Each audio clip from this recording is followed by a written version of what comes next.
हाँ, तो प्यारे स्टूडेंट, आई होप कि आप लोग अच्छे होंगे और अपने पढ़ाई में मन लगाकर कर रहे होंगे।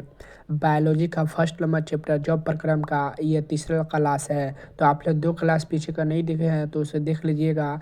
काफ़ी आसान भाषा में समझाया गया है। तो चलिए देखते हैं, आज के क्लास में हम लोग जंतु के पोषण के बारे में पढ़ेंगे। तो जंतु में पोषण कितने चरणों में संपन्न होती है? तो जंतु में पोषण 5 चरणों में संपन्न होती है। तो चलिए देखते हैं जंतु में पोषण क्या है। तो पौधे अपना पोषण के लिए आत्मनिर्भर होते हैं, जबकि जीवधारी पेड़ पौधे पर निर्भर करते हैं। ऐसे जीवधारी पेड़ पौधे पर निर्भर करते हैं ऐसे जीव जो अपना पोषण दूसरे जीवों से प्राप्त करते हैं, उसे उसे परपोषण या विषम पोषण कहा जाता है। जंतु में पोषण कई चरणों में संपन्न होती है। जंतु में पोषण कई चरणों में संपन्न होती है। तो आप लोग देखते हैं पहला चरण क्या है। तो अंतर्ग्रहण है। पहला है अंतर्ग्रहण। तो जंतु के द्वारा भोजन को शरीर के अंदर ग्रहण करने की क्रिया को ही अंतर्ग्रहण कहते हैं।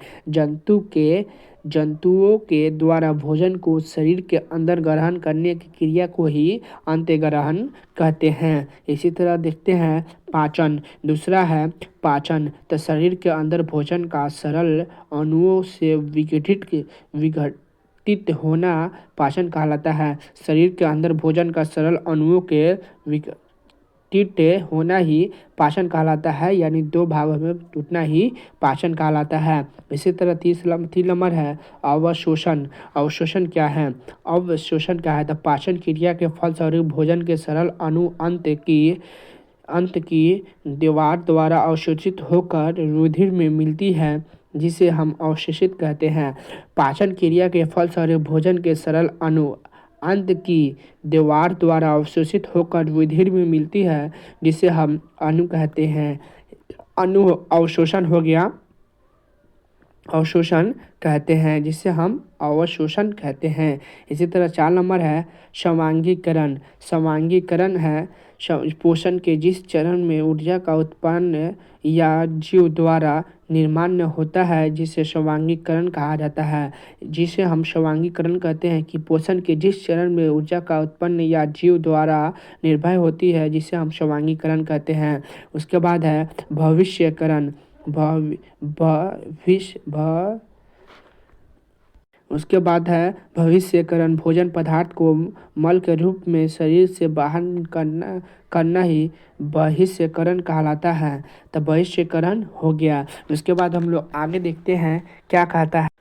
आपका अगला सवाल है, कोई वस्तु सजीव है, इसका निर्धारण करने के लिए हम किस मापदंड का प्रयोग करेंगे? ये काफ़ी महत्वपूर्ण सब्जेक्टिव है, तो आप सब इसे याद रखिएगा। ये 2027 में पूछ सकता है कि कोई वस्तु सजीव है, इसका निर्धारण करने के लिए हम किस मापदंड का उपयोग करेंगे? तो कोई भी वस्तु सजीव है, इस बात को साबित करने के लिए श्वसन प्रक्रिया मापदंड का सहारा लेते हैं। चूँकि श्वसन क्रिया के दौरान ऊर्जा का निर्माण होता है और हम सभी अपने दैनिक कार्यों को संपन्न करते हैं।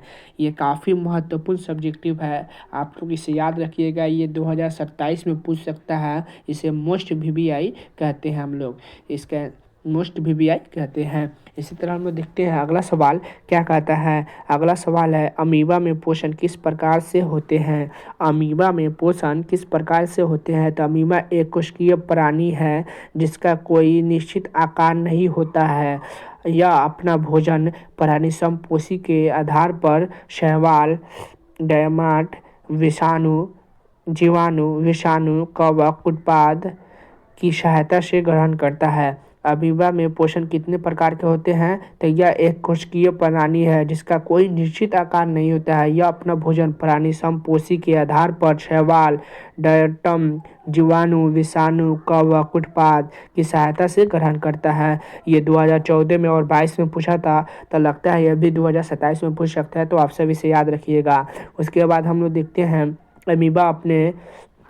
अमीबा अपने सतही स्तर पर अंगुली नामा जैसे संरचना बनाता है, जिसे कुटपाद कहते हैं। यह कुटपाद अपने चारों ओर पलालेनुमा संरचना बनाता है, जिसे फुट कप कहते हैं। इसकी सहायता से भोजन के चारों ओर घेर लिया जाता है। उसके बाद खाद्य धानी या सरल धानी का निर्माण कर अमीबा अपने शरीर में ऐसे एंजाइम का स्राव करता है जैसे टिप्सन टिप्सन पेरसन एमाइलेज आदि। टिप्सन पेंसन एमाइलेज आदि। उसके बाद ए यह एंजाइम भोजन को पचाने का कार्य करता है। भोजन का पाचन खाद्य रिक्तिक में होती है और इस प्रकार से अमीबा सारा पोषण तत्व को ग्रहण कर अपचयन पदार्थ को छिद्र या किसी रक्त के सहारे बाहर निकाल देता है और इस प्रकार से अमीबा अपना भोजन का कार्य करता है। आप लोग इसे याद रखिएगा। इसी तरह अगला है श्वसन के लिए ऑक्सीजन प्राप्त करने की दिशा में जलीय जीव अपेक्षा स्थलीय जीव की किस प्रकार लाभ की स्थिति होती है। श्वसन के लिए ऑक्सीजन प्राप्त करने की दिशा में जलीय जीव की अपेक्षा स्थलीय जीव किस प्रकार लाभ की स्थिति में होती है। तो उत्तर हो जाएगा जलीय जीव जल में घुला हुआ ऑक्सीजन का उपयोग करता है। वायु में उपस्थित ऑक्सीजन की मात्रा बहुत ज़्यादा पाया जाता है जबकि जल में घुला हुआ ऑक्सीजन कम मात्रा में पाया जाता है। स्थलीय जीव को अपना दैनिक कार्य करने के लिए ज़्यादा ऊर्जा की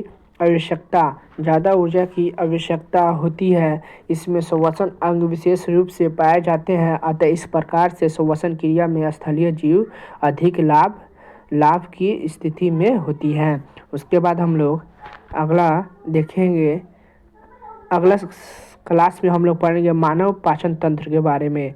अगला क्लास में हम लोग पढ़ेंगे मानव पाचन तंत्र के बारे में। तो इसलिए आप लोग इस क्लास में नए हैं तो मेरे चैनल को सब्सक्राइब करके बेल आइकन को ऑन कर दे।